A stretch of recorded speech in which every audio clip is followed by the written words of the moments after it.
In '85, I was diagnosed with PTSD, and then a little bit later, it was they reevaluated me, and I was evaluated at 100%, 50% for wounds, and then 50% for PTSD.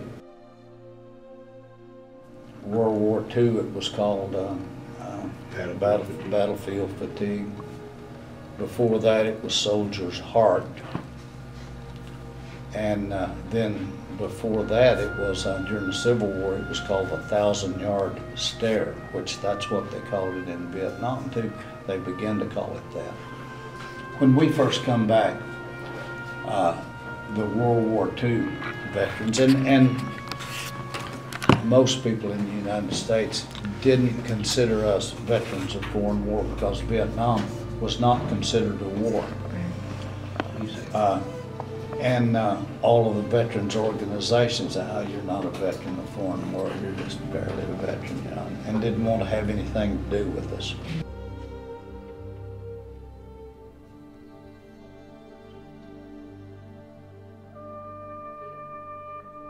Because I wouldn't go to the hospital, I didn't trust the government. I certainly didn't trust the veterans.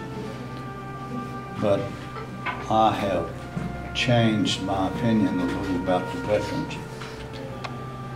Probably the VFW was the first organization to accept Vietnam veterans. After that, some of the other ones fell in line and began to accept us.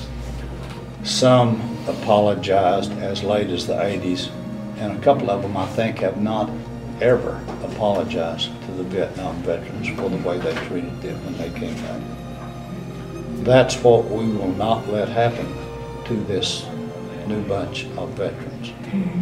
You know, those are the people that we can see that have some mental problems. We can see it because they will talk to us.